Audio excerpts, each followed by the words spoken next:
Let me give you an update on the latest developments that we have, what we learned today about the Charlie Kirk assassin Tyler Robinson and the case that is developing.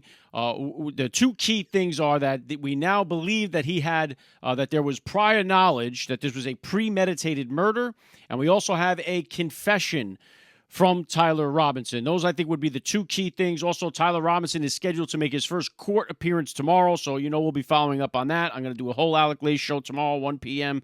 Make sure you tune into that. Okay, so let's break this down. Apparently, this kid, Tyler Robinson, the 22-year-old who assassinated Charlie Kirk, confessed in a chat room on Discord. The Washington Post first reported this in an exclusive, saying, "It was me. Suspect in Charlie Kirk shooting appeared to confess in Discord chat. I'm sorry for this," the message read. So this was a Discord chat that existed prior to the shooting with about 30 people in it, where somebody mentioned Charlie Kirk had got shot. The following day, Robinson's account messaged with bad news. "I'm surrendering through a sheriff friend in a few moments."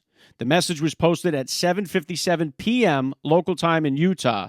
"Thank you for all the good times and laughs. You've all been so amazing. Thank you all for everything."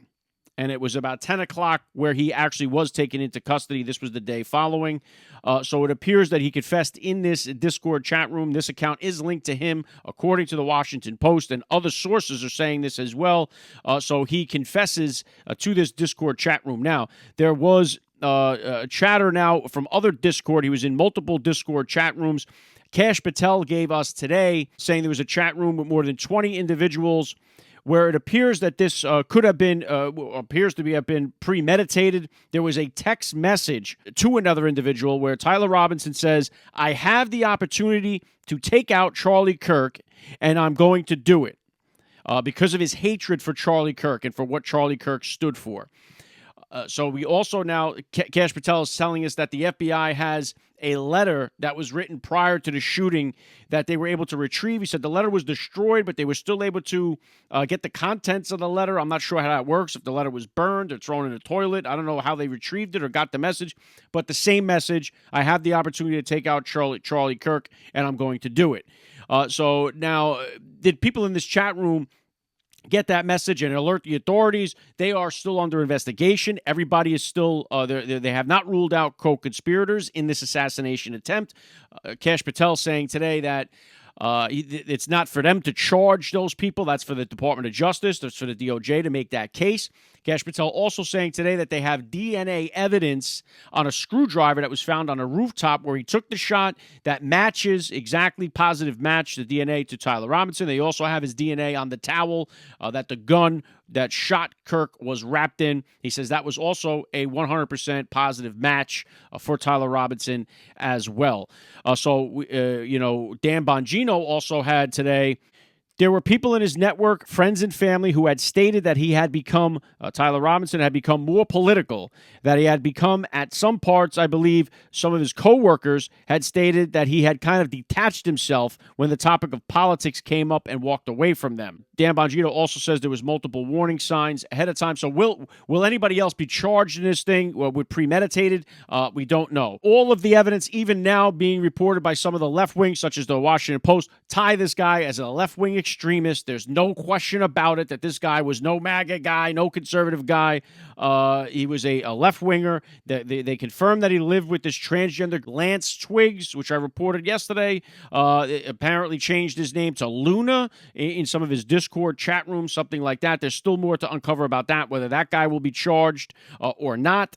So that remains to be seen. J.D. Vance hosted the Charlie Kirk show today. I'm sure all of you, or most of you, saw it. He went completely off on one topic where he says about the people calling for unity with the radical leftists. He says, there is no unity with people who scream at children over their parents' politics. There is no unity with someone who lies about what Charlie Kirk said in order to excuse his murder. There is no unity with someone who harasses an innocent family the day after the father of that family lost a dear friend. There is no unity with the people who celebrate Charlie Kirk's assassination. And we have all seen the celebrations continuing to go on.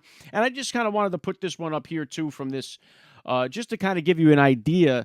I mean, you've seen all the celebrations, so I'm going to unpack a lot more of that tomorrow.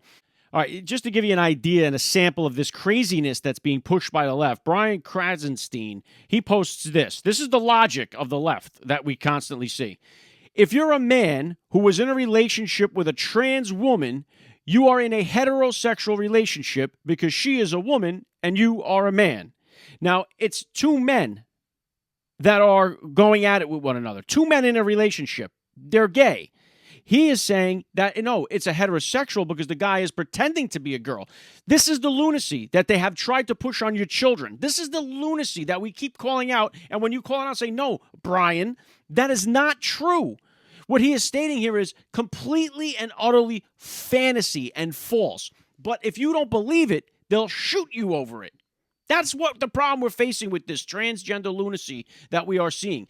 You could be what you want. You could sleep with who you want. Nobody is saying that. You're not going to make us buy into your fantasies about trans, the furry fantasy, whatever is going on with that. These people are not wrapped tight. These people that are into the furries like this Lance Twiggs. When you're walking around in a costume dressed like an animal and pretending that you're going to be you've lost your marbles here somewhere. Someone's got to get you psychiatric help, and that's what we are saying, right? I mean, if you know somebody, if your friend comes to you and tells you, I'm a cat, and he believes he's a cat, you don't get him a litter box. You get him help. Not demeaning you, not saying, oh, you should be executed for that. We're saying you should be put in a rubber room and studied or given some help. I mean, that's what you need.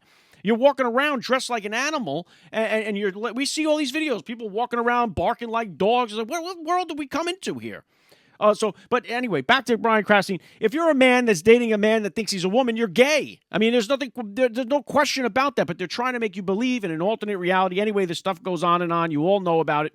Again, the two key things here are DNA evidence linking Tyler Robinson to a screwdriver on the roof and the towel wrapped that the gun was wrapped in. The gun has been sent to the ATF. They are doing their forensics on it or whatever it is that they got to do on that, and we're expecting to get the reports back on the weapon. Also, that we have this confession of sorts, confession from his Discord where he confesses that he did it. We also have the Discord where he says he's going to do it. So we don't know if there's any more charges or anybody else that's going to be charged in this. It does seem to be wider. President Trump today said he was going to declare Antifa a terrorist organization. Why that hasn't been done already, I'm not too sure. He says he's going to do it. They should most definitely be declared a terrorist organization. Listen, there's going to be so much more to say about this. I'll talk about a lot more of it on the Alec Lay Show tomorrow. But the right is fired up. This has ignited everybody. I hope you guys, saw the difference at your church this weekend, yesterday, on Sunday. My pastor at my church mentioned Charlie Kirk by name. I hope yours did too. There's been a lot of more people showing up to the church, which is a great thing. Charlie Kirk was somebody who led people to Christ. I can't think of one name on the left that is leading people to Christ, nowhere near the level of the way Charlie Kirk was. So, again, we continue to pray for Charlie Kirk and his family and our country tonight. I'm going to have more of this stuff tomorrow on the Alec Lay Show. Tune in 1 p.m. Eastern Standard Time. It'll be live on Rumble and the other chat and the other platforms. You're listening to the Alec Lay Show. The future is family.